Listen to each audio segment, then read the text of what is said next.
Saya akan menjelaskan mengenai bagian pendahuluan dari makalah yang telah kami buat. Makalah ini sendiri mengambil tema kerajaan-kerajaan Islam di Sumatera. Bagian pendahuluan dari makalah ini terdiri dari 3, yaitu latar belakang, rumusan masalah, serta tujuan dari dibentuknya makalah ini. Latar belakang dari makalah ini adalah sebagai berikut. Sejarah awal berdirinya kerajaan-kerajaan Islam di Sumatera ditandai dengan maraknya kegiatan perdagangan antara pedagang-pedagang muslim dengan masyarakat pedalaman Indonesia. Hal tersebut tak terlepas dari letak geografis Pulau Sumatera yang dinilai strategis dan berhadapan langsung dengan salah satu jalur perdagangan internasional, yakni Selat Melaka. Kegiatan perdagangan tersebut rupanya menjadi salah satu faktor persebaran agama Islam di berbagai daerah di Nusantara. Seiring berjalannya waktu, kehadiran agama Islam di Nusantara mulai menyentuh aspek kehidupan masyarakat kala itu. Secara umum, perubahan besar itu terlihat jelas dari berdirinya berbagai kerajaan-kerajaan yang bercorak Islam di Nusantara, terutama di wilayah Nusantara. Kemudian rumusan masalah dari makalah ini adalah sebagai berikut. Pertama, bagaimana implementasi nilai-nilai Islam dalam kehidupan masyarakat Indonesia kala itu.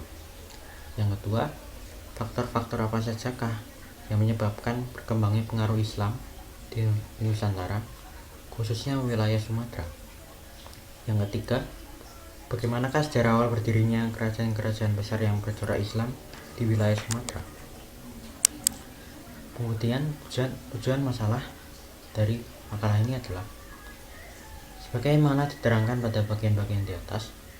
Tujuan dibuatnya makalah ini adalah untuk mengetahui sejarah berdirinya kerajaan-kerajaan Islam di Sumatera beserta faktor-faktor yang menyebabkan runtuhnya kerajaan-kerajaan tersebut, hingga pentingnya mengenal saksi bisu sejarah berupa peninggalan dan warisan dari masing-masing kerajaan tersebut.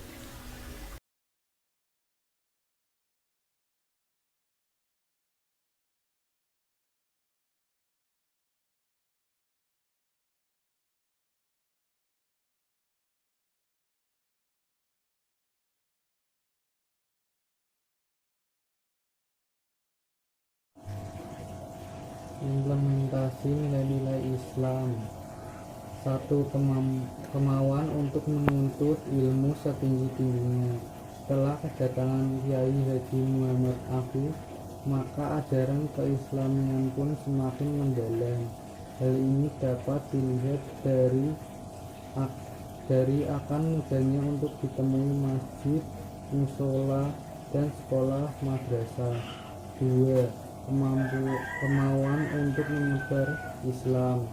Selain melalui perdagangan, masuknya Islam ke daerah Sumatera juga melalui kerajaan-kerajaan yang ada di Sumatera dan dakwah dari wali atau ulama yang ada pada saat itu.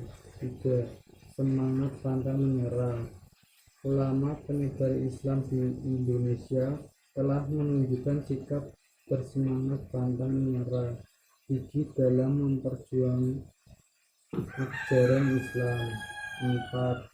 Tidak mengindahkan Islam dengan kekerasan.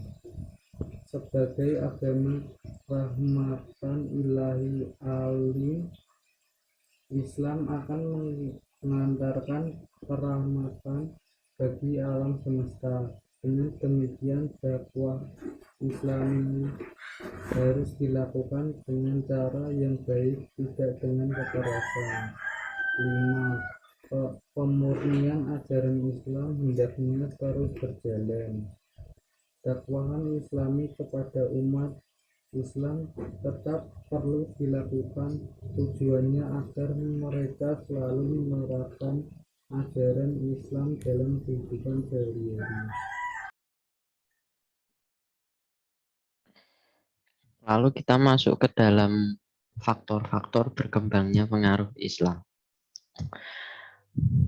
Pada abad ke-7 Masehi, daerah Sumatera bagian utara adalah pusat perdagangan rempah-rempah dan pedagang Arab banyak berlabuh dari daerah lain.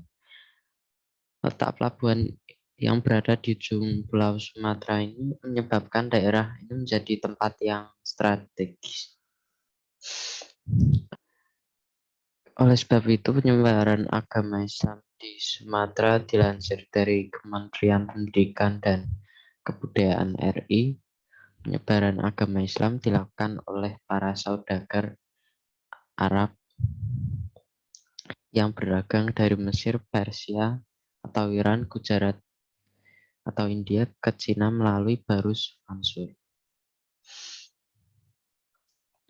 Di Sumatera bagian selatan, kemunduran Kerajaan Surijaya dimanfaatkan oleh Kerajaan Samudra Pasai untuk muncul sebagai kekuatan ekonomi baru. Salah satu penyebab Islam mudah menyebar di tanah Sumatera adalah karena Islam tidak mengenal sistem kasta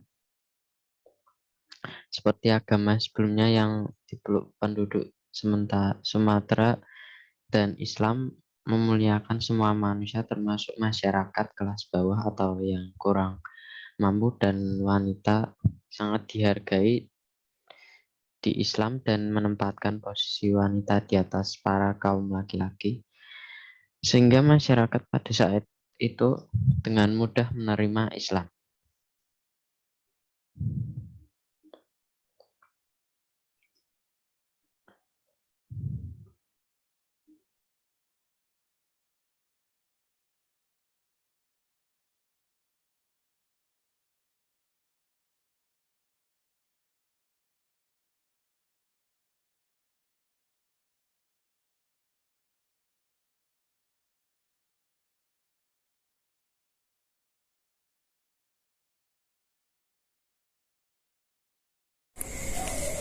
Selanjutnya saya akan menjelaskan bab 3 penutupan.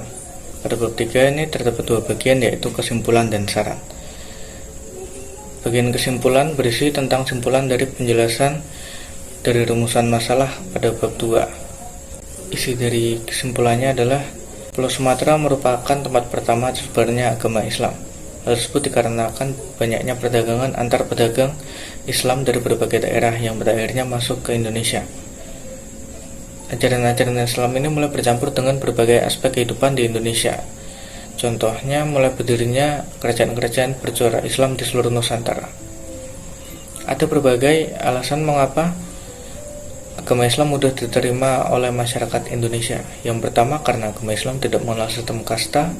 Dan yang kedua, wanita sangat dihargai, dan bahkan wanita dianggap lebih daripada kaum laki-laki. Ada pula implementasi nilai-nilai Islam pada zaman tersebut, yaitu menuntut ilmu setinggi-tingginya. Yang kedua, semangat pantang menyerah, lalu kemauan untuk mengajarkan Islam. Yang keempat, menyebarkan Islam tidak dengan kekerasan. Dan yang terakhir, terus melakukan pemurnian ajaran Islam.